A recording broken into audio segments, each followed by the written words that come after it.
À partir d'aujourd'hui, c'est ma maison. Fais ce que tu veux. Tom, qui me regardait triomphalement, laissa un sourire sournois se dessiner sur son visage.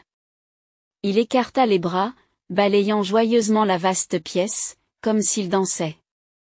La maison dans laquelle nous nous trouvons est la maison de ma famille. Mon père était un homme riche et il avait une passion pour sa maison comme personne d'autre. Cette maison, cristallisation de son zèle, vaut la bagatelle de 200 millions de dollars. Mon père l'a construite avec amour et me l'a léguée juste avant son décès. Et maintenant, mon mari insiste pour que cette maison, dont j'ai hérité, soit la sienne. Mon mari pense-t-il qu'il peut s'approprier le patrimoine dont j'ai hérité? J'ai eu beau lui expliquer que le patrimoine hérité est ma propriété et qu'il n'a aucun droit dessus, il s'est contenté de sourire de satisfaction. Je ne mens pas. J'ai des preuves si vous en avez besoin. La preuve que mon mari m'a montrée est la suivante: je m'appelle Émilie et j'ai 38 ans cette année. J'ai appris l'importance et les risques de l'argent auprès de mes parents, et c'est l'une des raisons pour lesquelles j'ai choisi ce travail. Mes parents étaient des professionnels de la gestion d'actifs et j'ai grandi dans ce que l'on considère généralement comme une famille aisée. Dès mon plus jeune âge, mes parents m'ont strictement enseigné l'importance et l'utilisation de l'argent. L'argent est un bien essentiel qui enrichit notre vie. Protéger cet actif est une responsabilité qui incombe à chacun d'entre nous. Ces mots, que j'avais entendus si souvent de la bouche de mon père qu'ils en devenaient lassants, ont refait surface dans mon esprit. Même s'il y avait des biens dans notre famille, mes parents ne me donnaient pas inconditionnellement tout ce que je voulais et semblaient s'efforcer de nous faire vivre comme une famille moyenne. Mon argent de poche était légèrement inférieur à celui de mes camarades et il était rare que nous allions dans des restaurants haut de gamme. Pendant mon enfance, j'ai fréquenté une école primaire publique locale et non une école privée coûteuse. Comme nous vivions localement, les rumeurs concernant ma grande maison et la richesse de ma famille se sont rapidement répandues en raison de notre maison cossue et du cercle social étendu de mes parents. Émilie, ta maison est grande, n'est-ce pas? Es-tu riche? Cela doit être agréable d'avoir tout ce que l'on veut, n'est-ce pas? Bien sûr, vous avez aussi les derniers jeux, n'est-ce pas? Est-ce qu'on peut tous venir jouer un jour? En réalité, je n'ai pas obtenu tout ce que je souhaitais et je n'avais même pas de jouets coûteux, sans parler de la dernière console de jeu, mais de telles rumeurs étaient courantes. Honnêtement, ces rumeurs ne me plaisaient pas. C'est parce que je pensais que je vivais une vie normale, comme tout le monde. Émilie, ta famille est riche, n'est-ce pas? Tu peux me prêter de l'argent? En fait, j'ai accidentellement cassé la console de jeu de Karen et je dois la dédommager. Je n'ai pas d'argent pour le moment. Catherine et moi venions de devenir camarades de classe en 5e année. Tu ne l'as pas dit à tes parents? Je ne peux pas. J'ai peur qu'ils m'appellent. C'est pour ça que je te le demande, Émilie.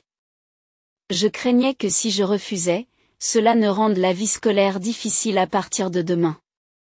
Cependant, mes parents m'ont interdit de prêter de l'argent. Je suis désolée, Catherine. Je n'ai pas d'argent en ce moment. Lorsque j'ai refusé, Catherine est partie, les larmes aux yeux. Tu as refusé la demande de Catherine, n'est-ce pas? Vous êtes riche, n'est-ce pas? Alors, prêtez de l'argent à votre amie. Catherine. Elle semble être à court d'argent maintenant. Je me suis demandé pourquoi j'étais impliquée dans cette affaire alors que je n'y étais pour rien. Cependant, j'ai continué à dire que je ne pouvais pas prêter d'argent parce que je n'en avais pas. Pendant un moment, Karen, qui avait écouté mon histoire, m'a dit, je comprends. L'argent est plus important pour toi que ton amie Catherine, hein? C'est du gâchis d'abandonner une amie. C'est impossible que tu n'aies pas d'argent puisque tu viens d'une famille riche. Pourquoi tu mens? Tu es tout simplement la pire. Laissant ces mots derrière elle, elle s'en est allée. L'événement de ce jour-là a déclenché des rumeurs malveillantes à mon sujet. Karen et Catherine ont commencé à répandre des mensonges sans fondement, comme le fait que je leur avais soutiré de l'argent et que je n'avais pas dédommagé la console de jeu cassée, etc. Les professeurs qui ont eu vent de ces rumeurs ont rapidement compris cette vérité et ont sévèrement mis en garde les deux filles. Mais cela n'a fait qu'aggraver la situation.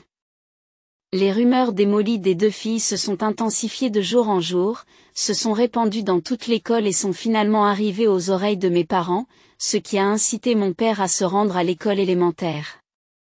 Finalement, une réunion entre les parents a eu lieu et la situation a commencé à évoluer vers une résolution. Depuis que j'ai entendu leurs excuses peu sincères, j'ai gardé mes distances avec eux. De leur côté, ils me jettent de temps en temps un coup d'œil et un coup d'œil furtif, mais ne me parlent pas directement. Ce jour-là, au dîner, mon père, avec un sourire ironique, m'a donné le conseil suivant. « Écoute, Émilie, dis non fermement, car prêter de l'argent est interdit par tes parents. Tu n'as pas à dire si tu as de l'argent ou non. Si l'autre partie insiste, dis simplement que tu as demandé à tes parents même si c'est interdit. J'en ai assez des problèmes d'argent. » J'ai acquiescé profondément aux paroles de mon père, gardant les mots de mon père dans mon cœur. Par la suite, je me suis abstenu de parler d'argent. Après avoir terminé l'école primaire, j'ai réduit autant que possible les occasions d'inviter des amis chez moi et j'ai essayé de me concentrer sur les qualités internes dans mes relations. Après avoir obtenu mon diplôme universitaire, même en tant qu'adulte actif, j'ai fait très attention à éviter le risque de problèmes monétaires, en me concentrant sur mon travail et en investissant toute mon énergie sans laisser les autres s'immiscer dans ma vie personnelle. À l'âge de 28 ans, j'ai rencontré Tom, qui est aujourd'hui mon mari, grâce à l'interaction d'un de mes rares amis. Tom, qui avait 1 an de moins que moi, 27 ans, avait une personnalité honnête et parlait de tout dès notre première rencontre, bien qu'il ait l'air d'avoir 5 ans de moins que son âge. J'ai été attiré par la personnalité directe et joyeuse de Tom et, après 2 ans de fréquentation, nous nous sommes mariés.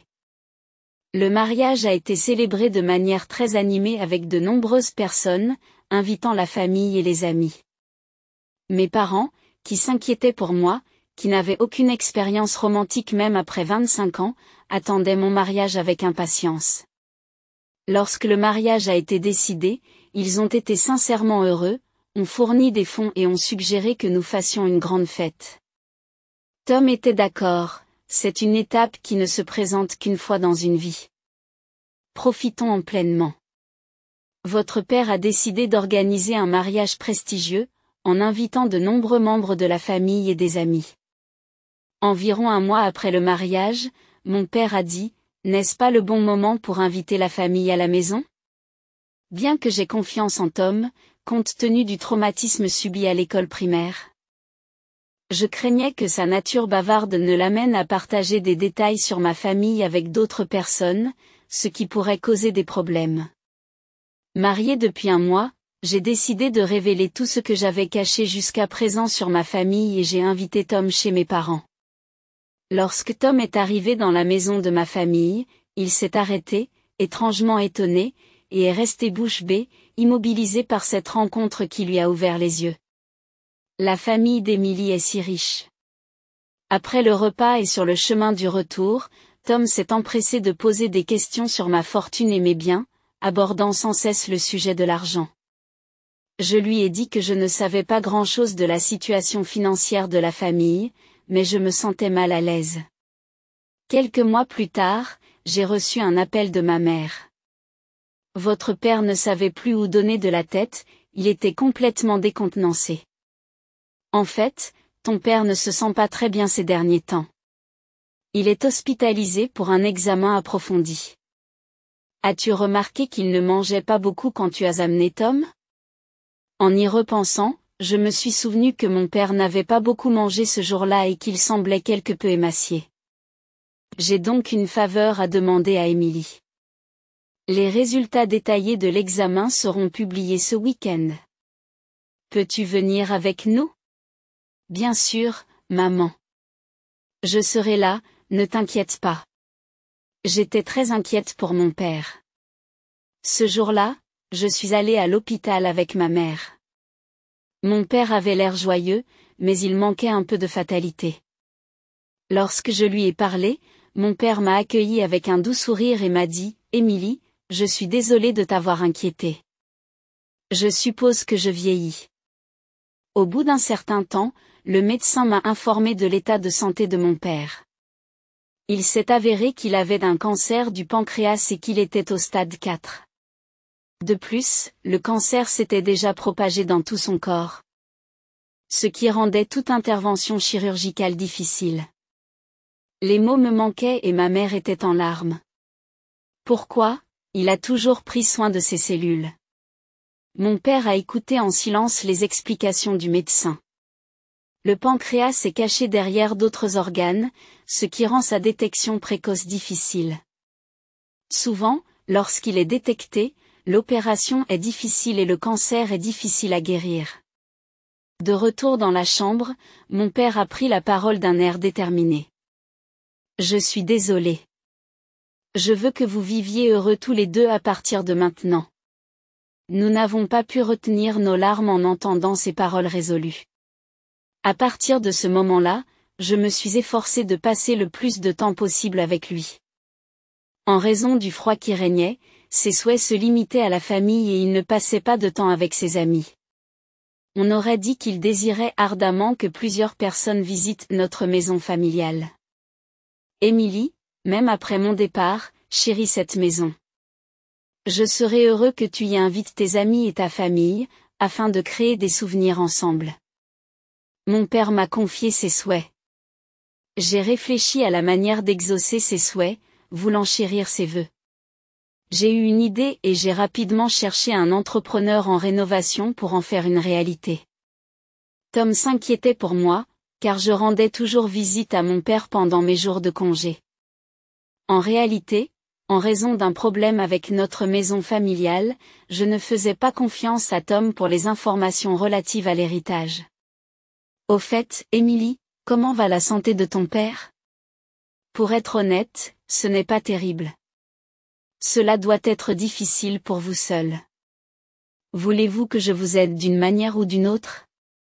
Ces paroles réconfortantes m'ont fait chaud au cœur. Mes journées chargées, jonglant entre le travail et les visites à l'hôpital, m'ont épuisé mentalement et physiquement. Mais ces mots suivants m'ont glacé le cœur. Compte tenu de l'avenir de votre mari, j'aimerais connaître en détail la situation financière de mon père d'amour. La propriété est gérée par mon père et s'il lui arrive quelque chose, ma mère prendra le relais. Il n'y a donc rien dont je doive discuter avec vous.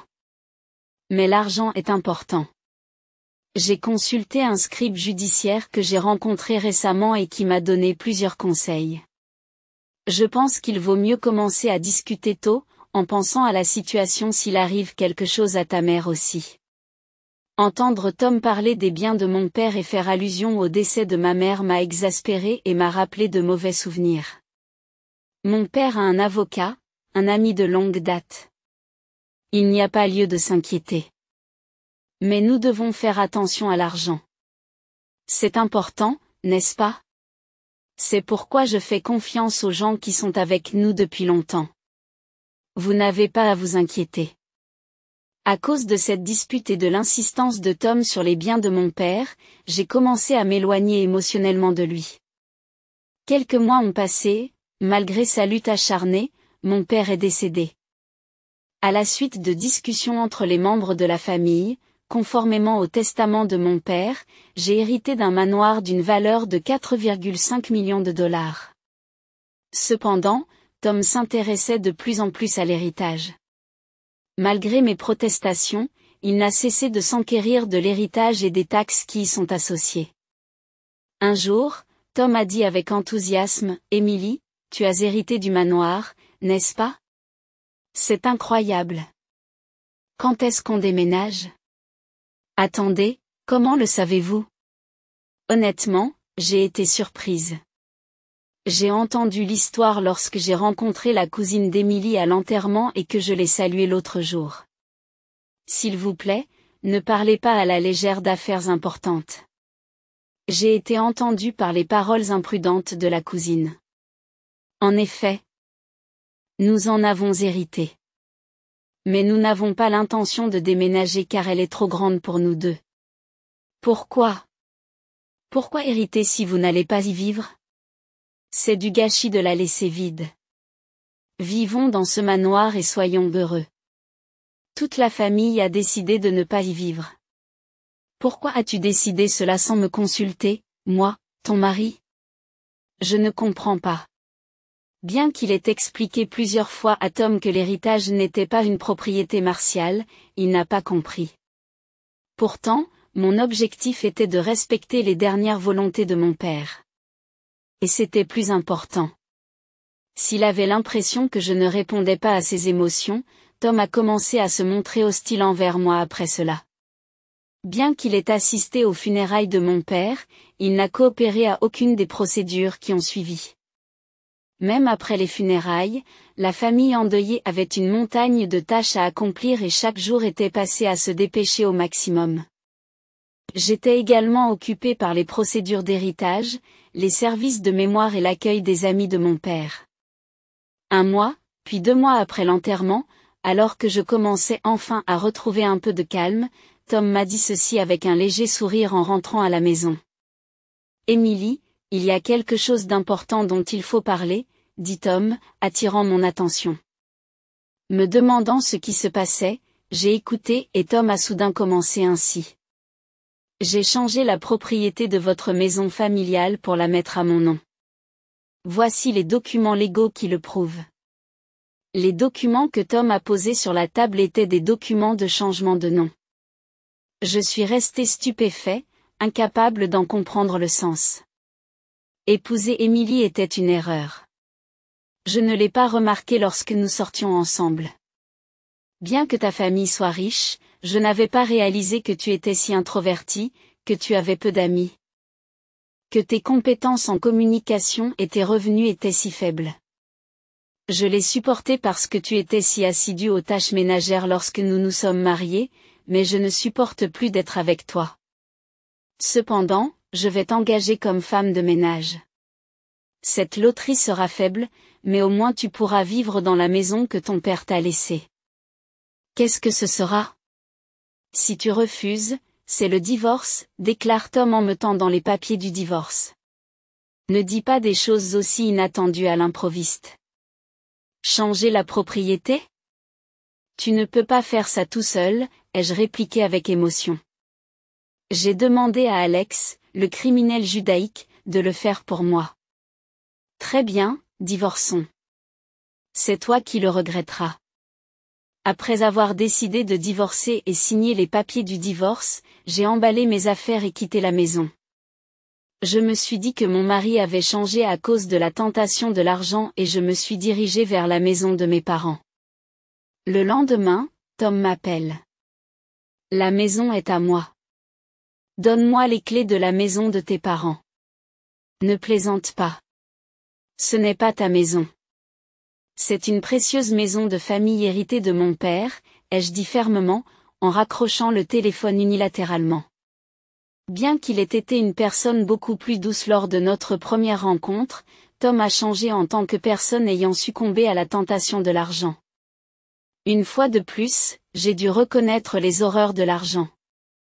Alors que je réfléchissais à ce que je devais faire, une alarme retentit soudain. Il semble que le système de sécurité de la maison ait été déclenché. On frappe beaucoup à la porte d'entrée. Émilie, tu es là? Ouvrez. C'est ma maison. Il semble que le système de sécurité ait été activé parce que Tom essayait de forcer la porte. Cette maison est quelque chose que notre famille chérit depuis longtemps. Ce n'est pas votre maison. 1. Ouvrez-la. C'est ma maison. J'ai changé de propriétaire. Tom crie en essayant d'ouvrir de force la porte d'entrée. Je continue à l'ignorer. Alors que je pensais que le calme était revenu, des agents de sécurité sont arrivés et ont appréhendé Tom. J'ai ouvert la porte d'entrée et j'ai demandé l'intervention de l'agent de sécurité. Cette personne est un intrus. Emmenez-le, s'il vous plaît. Je suis le propriétaire de cette maison. Je vous ai montré le document de changement de nom hier. J'ai demandé à un criminel judiciaire de le changer pour moi. Les agents de sécurité me dérangent. Tom dégageait une attitude de fan de garniture avec une expression de suffisance sur le visage. Je lui ai dit, c'est compris, attendez un moment, et je suis retourné dans la salle pour récupérer un document. À mon retour, j'ai tendu à Tom une copie de la transcription du registre immobilier en lui disant, regardez ça. Cette maison a été héritée de mon père. Bien entendu, l'enregistrement de l'héritage a également été effectué. Voici une copie de la transcription du registre comme preuve. Vous comprenez? Le document de changement de nom dont vous parlez est un faux. Tom est resté bouche bée et stupéfait. Écoute attentivement, Tom. Même un vrai criminel judiciaire ne peut pas changer la propriété sans le consentement du propriétaire. Le visage de Tom est devenu visiblement pâle. Je n'en reviens pas. Alex a dit, je suis un criminel judiciaire, donc ça va coûter de l'argent, mais je vais m'occuper de la procédure pour un ami et je vais lui proposer mon aide. Ami, comment l'as-tu rencontré? Quand Alex a appris que ton père était riche, il m'a contacté. Il m'a sincèrement conseillé sur les droits de succession lors d'un partage, alors je lui ai fait confiance. Depuis qu'il a hérité, il m'a dit que tu ne vivrais pas là-bas. Lorsque j'en ai discuté, il m'a dit que la procédure serait lourde, mais qu'il pouvait la changer à nos noms. Je lui ai donc demandé de le faire.